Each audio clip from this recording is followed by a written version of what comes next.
Jadi gimana? Kita butuh kedekatan dengan Allah yang kuat, Pak. Beneran. Beneran. Doa kita harus makin kenceng, Bu, sekarang mah. Betul apa enggak? Ya, amal kita harus makin banyak, Pak. Ini bentuk kita ngundang rizki. Allah tuh datang ke kita gitu loh. Kita ngandelin usaha kita semata, capek yang ada, Pak. Capek nggak kira-kira? Capek. Ya kan? Ngandelin strategi A, B, C, D. Stres, Pak. Stres. Kita butuh strategi langit kayaknya sekarang itu.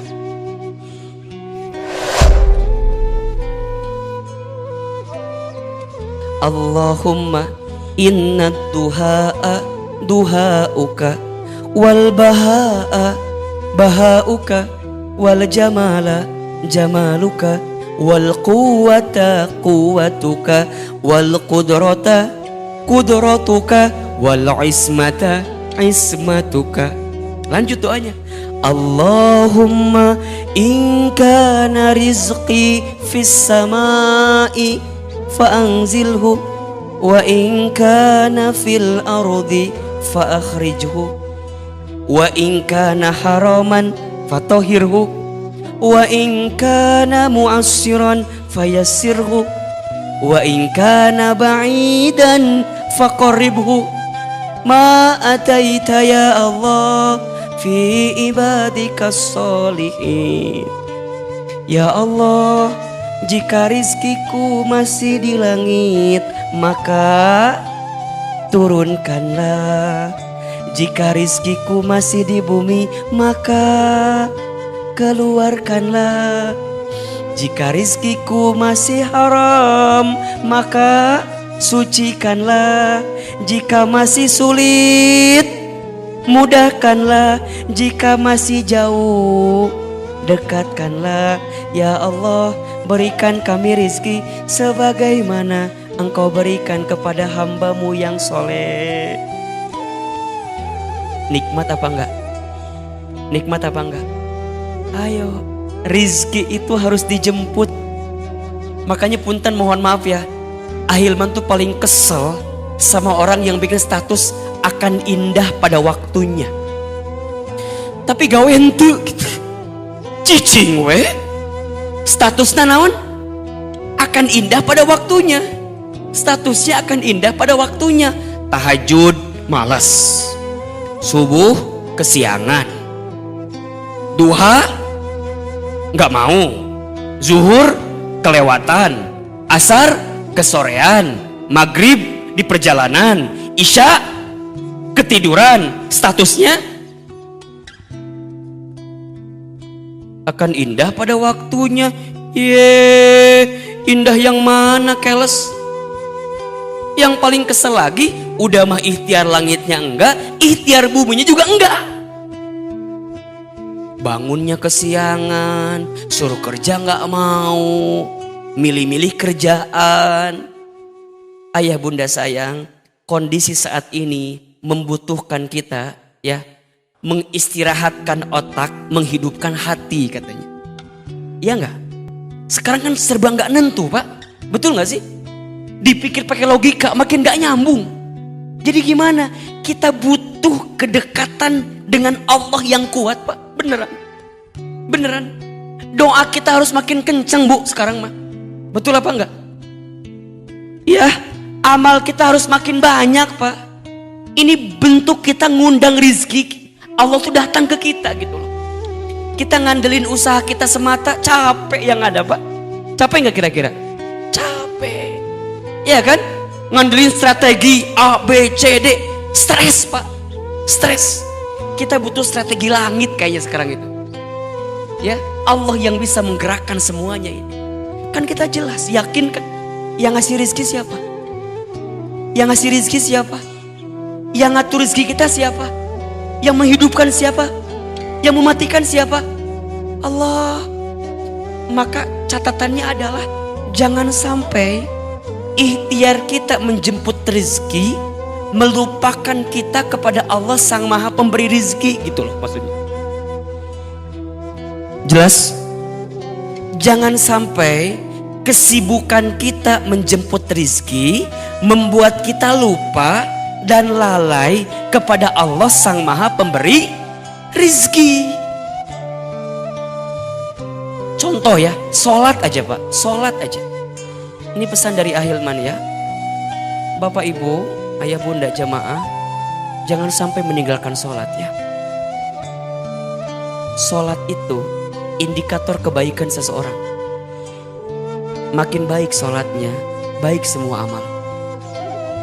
Dan sholat itu adalah amalan yang akan dihisab ketika nanti hari kiamat pertama kali. Inna awwala ma yuhasabu bihil abdu yaumal qiyamah as-sholat. Sesungguhnya perkara pertama yang akan dihisab ketika nanti hari kiamat adalah sholat. Jika benar sholatnya, benar semua amalnya. Jika buruk sholatnya, buruk seluruh amalnya. Termasuk Bapak Ibu, sholat itu indikator kebaikan rezeki kita. Sholatnya benar, rizkinya lancar dah. Buka surat Toha ayat 132. Surat apa? Toha ayat berapa? 132. Kata Allah, wa'mur ahlaka bis sholat, dan perintahkanlah keluargamu untuk sholat. Wastobir alaiha, dan bersabar-sabarlah dalam sholat itu. Apa kata Allah? Kalau sholatnya udah benar, sholatnya udah bagus, sholatnya udah baik gitu, la nas'aluka rizqan, jangan pernah bertanya tentang rezeki gitu. Jangan pernah khawatir tentang rezeki. Kenapa? Nahnu narzuquka, kami yang akan menjamin rezekimu, kata Allah. Wal akibatu littaqwa, karena itu akibat ketakwaan engkau kepadaku, kata Allah. Jadi sebenarnya yang butuh sholat itu kita atau Allah? Kita. Allah tidak butuh ibadah kita Pak. Allah tidak butuh sholat kita. Kita yang butuh dengan sholat kita. Makanya perhatikan ya. Kalau dalam sholat kita baca Fatihah. Fatihah itu kan kalau kita bedah lebih mendalam, itu kan curhatan seorang hamba kepada Tuhannya gitu. Ya kan? Komunikasi kita ke Allah itu. Coba dari bacaan pertama tuh. Bismillahirrahmanirrahim. Apa artinya? Dengan menyebut namamu ya Allah, yang maha pengasih lagi maha penyayang. Berarti di saat itu kita mengikrarkan diri kita, ya Allah, tidak ada yang paling sayang kepada hamba kecuali siapa? Allah. Tidak ada yang paling mengasihi hamba kecuali siapa? Allah. Berarti di saat yang bersamaan, kalau ada di antara Bapak Ibu yang bekerja kemudian kecewa dengan perusahaannya, kecewa dengan tempat bekerjanya, jangan kecewa, kata Allah. Bukankah kita baca ketika sholat, oke, orang bisa mengecewakanku, oke, perusahaan bisa menyakitiku, oke, semua bisa melukaiku, tapi aku yakin Allah tidak akan pernah menyakitiku. Allah tidak akan pernah melukaiku. Allah tidak akan pernah menzalimiku. Kenapa? Ar-Rahmanir Rahim. Allah yang maha pengasih lagi maha penyayang. Jadi kalau ibu punya rumah tangga, kemudian ibu ngerasa di rumah tangga ini suami nguji kita, kita sakit dengan keadaan suami itu misalnya, ibu gak akan kecewa. Karena ibu punya Allah yang maha pengasih lagi maha penyayang. Kemudian kita baca lagi, Alhamdulillahi Rabbil Alamin. Segala puji bagimu ya Allah, Tuhan semesta alam. Berarti di saat itu kita bilang apa sama Allah? Ya Allah, hari ini hamba ada, ini karenamu ya Allah. Tidak berhak ada yang dipuji kecuali siapa? Allah. Berarti mengajarkan kita untuk tidak apa? Untuk tidak sombong. Yang punya jabatan jangan sombong. Yang punya kedudukan jangan sombong. Yang punya harta jangan sombong. Kenapa? Kecil kita di hadapan Allah. Allah yang maha besar. Berarti saat kita baca Fatihah sedang menundukkan apa? Menundukkan kesombongan kita kan. Ar-Rahmanir Rahim, Maliki Yaumiddin. Nih, lihat kalimat ini. Iyyaka na'budu wa iyyaka nasta'in.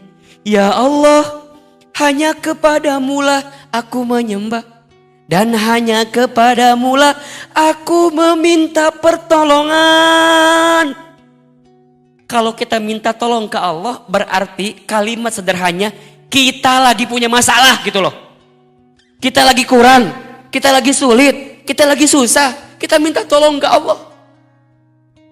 Apa yang kita minta sama Allah? Ihdinas siratal mustaqim. Ya Allah, hantarkan kami, tunjukkan kami jalan yang lurus. Ya Allah, hamba punya persoalan ini ya Allah. Kan gitu. Di mana jalannya ya Allah? Bukakan jalannya ya Allah. Berikan jalannya ya Allah. Kan gitu. Siratal ladzina an'amta alaihim ghairil maghdubi alaihim walad. Salat, Pak. Salat itu pintu kebaikan. Salat itu pintu ampunan. Salat itu pintu kasih sayang. Salat itu pintu rezeki. Itu bagian dari ikhtiar langit kita. Jelas?